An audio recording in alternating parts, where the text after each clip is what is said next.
So, welcome, Chapter 1 Excel. We're going to do a little bit of Excel. So, we see this menu here, right? We have an item, somebody's purchasing that much quantity, and the cost is there for the item, and then we need the item total first. So, we could just, in our head, on most of these, go 2 times 25, right? And that would be 450 dollars. Or we could get a little calculator, right? And do 3 times 3 on our calculator and get $9. But this would be rather take a while, right? And I just want to show you here the Chick-fil-A menu. And see, this is their point of sale screen, which is, they're doing the same thing. They have a certain sandwich or hamburger, they push the button, the number comes up here. Now they can't be adding and multiplying with the calculator. So this is very similar what we're doing to what is done in almost every store in America. So back to here. So you can see, I think, that this is kind of getting to be, it's not going to be very efficient. 4 times $1.50 is $6. So somebody orders, you can't be sitting here and doing this, right? Excel is really good for repetitive tasks like this. So let's switch over to Excel and I'll show you how to start doing it there. Okay, so this is an actual Excel program, and it's very similar, by the way, to the one you're doing, your first Excel problem. So I'm going to start off here and tell you that Excel is a calculator. A very powerful calculator, but it's much more than that also. But let's just use it as a calculator here for a couple items. So say the hot dogs. If you're going to use it as a calculator, you're going to use formulas, and the first thing you would do is put an equal sign in front of everything that you do. So I'm going to put equals 2 times 2.25, and I'll get the right answer. And now I'm going to switch that to dollars by, well, I don't want to show you here. There is up in the center bar, there is, I'll show you next time. So this is going to be, right in the center it says general, there's a dollar sign. Okay. Hamburger, I could go equals 3 times, that star is the times button, $3. And I get $9. Now, I could keep doing that, but I think you could see I'm running into a problem. Like, for instance, somebody comes and orders, the next customer orders 3 hot dogs. I'm going to put 3 in, hit enter, and the item total does not change. Well, that's because I used 2 times 25 here. 2 times 225, so it's not going to change. So there's a problem, right? I mean, this is not going to be very efficient. So the way we counteract that is this. Instead of using the numbers, we use the cell references. So I'm going to start with an equal sign, and my cell here is D3, 2. D2, you see that right here? That is D2. I can just click on it too and it just comes up. Times E2. And then I'm just going to hit enter. And now I have a cell referenced number. Now this is really nice because, watch this. I'm going to go to the bottom right hand corner of the item total here, and I'm just going to drag it down with the black plus sign. And look, I have everything done. I did one cell. I dragged it down to black plus sign right there, the bottom right hand corner, and I have everything done. So here's the beauty of this. The next customer, say, orders 4 hot dogs, 2 hamburgers, 3 sodas, 0 waters, 4 potato chips, 2 pretzels, and 3 cookies. Boom. It automatically made the updates. Now this is how it's working at Chick-fil-A or McDonald's or any store. And Chick-fil-A, the only difference is instead of having words like we have, they have pictures, right? So we want the subtotal to work the same way too. Now there's tons of called built-in functions in Excel. One of the most easy to use ones, or they're all easy to use, but I'm going to start with an equal sign, and I'm going to say sum. I'm going to start typing sum, there's sum. And it started the parentheses, so it equals sum, parentheses, and now watch this. I'm going to click on F2 and just use the white cross to highlight all the way down to there. So I'm going to sum F2 to F8. Close the parentheses, hit enter. So now this will update because it's cell referenced. And 8% tax, I'm going to say, okay, the 8% tax is going to be whatever my subtotal was times 0.08.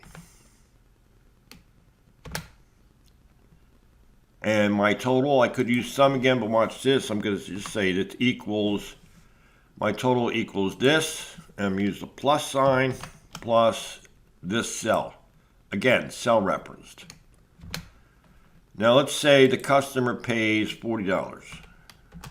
That you have to put in because each customer is going to give you a different amount of money, right? And so I'll just put the 40 in that the customer paid, and now the change returned is going to be equal to what the customer paid minus what the customer owed. So that's the change you're going to give them. So let's watch now how nicely this is going to work. I'm going to change all these orders. The next customer comes in. He wants 3 hot dogs, 4 hamburgers, 4 sodas, 1 water, 2 potato chips, 3 pretzels, and say 5 cookies. Everything is done. It's all updated, except you got to put in what they're going to give you. Right here, customer's going to pay, say, $50. And would receive $1.67 in change because his total bill was $48.33. Now, I hope that makes sense. It's powerful, powerful tool, and we're just scratching the surface of it here. All right, in this screenshot, I just want to show you how to use this middle thing called number here. So I have the cell reference here, D2 times E2, which is basically 3 times 225, but it'll change if you change the quantity. See? Now, if I want this to be dollars, I'm going to go up here, and there is the dollar sign right there. And now I don't have to redo every one. If I could just do one, and then keep the formatting by going to the bottom right-hand corner and filling down. You notice I didn't change the numbers over here. I just changed the way it looks. And these are all dollars here, so I could go that and fill it down and change all those to dollars. That changed it to a percent sign. This here, this key, these 2 keys are important because one gives you more decimals and one gives you less decimals. It does not change the actual number underneath. It just changes how it's displayed. All right? In other words, that really is, it rounded because you only want it 1 decimal. But underneath that number is 11.25. And I'll just to prove it to you, I will go equals that cell. Now it says 11.3, but let me move the decimal. You see what's actually in that cell is 11.25. So that's a pretty simple one. Now down the bottom of your sheet, you have two files. One we just kind of did.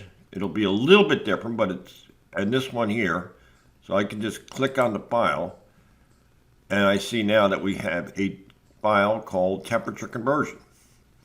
And we're going to put a graph in. And over here we have the formula for this. For changing, the input is in Celsius and the output will be in degrees Fahrenheit. And so let's work on this file for a bit.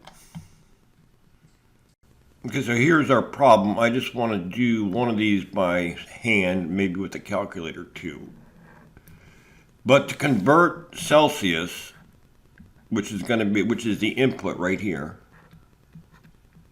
into Fahrenheit, which is the output right here, we use this formula. So let's just do one. Let's just do -10 right here. Do this one.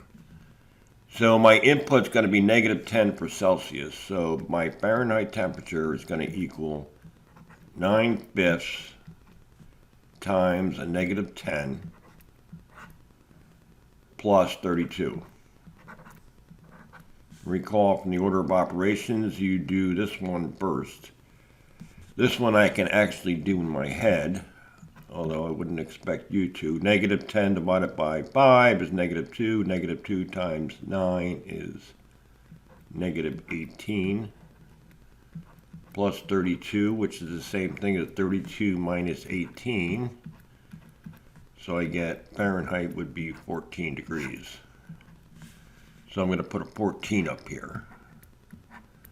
You can see how laborious this would be doing it with the calculator one at a time. This is the advantage of Excel. It's a lot of work. Okay, so I'm going to switch back to Excel. Okay, so I'm running this in full screen. Here's my formula. I'm going to put it up here. Now watch how I do this. I'm clicking on the cell that I want, which is there. You can see it's lit up a little bit. I start my formula with an equals sign. It's going to equal 9 divided by 5. I got to use a times button in Excel. Times, not -10, but A4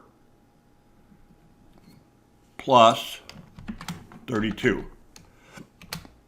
And I get 14, which is what we got when we did it by hand. But the advantage now is that because I used a cell reference here, A4, I can fill down. And the way Excel works, when you drag down, A4 will become A5. A5 will then become A6. A6 will become A7. That's how it works. That's the power of it. So I'm going to click on there, go to the bottom right-hand corner for the black plus sign, and fill it down. Boom, done. Okay, so now I want a graph. So to get a graph, I'm going to highlight. That's the highlighter, that white cross, not the fill bar. The fill bar is a different operation. I'm just going to highlight all my inputs and outputs. And then I'm going to go up to Insert, and I'm going to look for a recommended chart. And it says this one looks pretty good. Click on it and say OK. So now I have a chart. And now all I need to do is to put a title in and put labels on the x-axis here and the y-axis here. And the way to do that is you can just click on the chart title here. I'm going to say convert, and it's coming up here.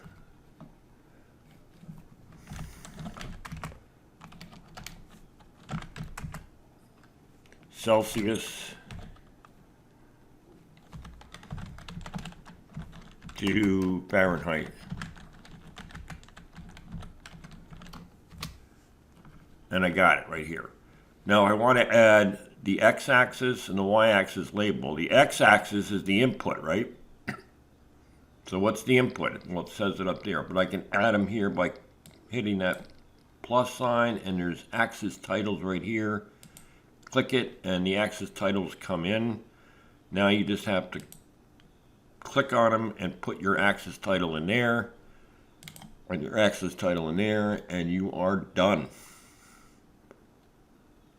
You have two questions you have to answer, and that is provide the freezing temperature for water in Fahrenheit and Celsius, and I'll let you think about that from the data over there and the boiling point of water.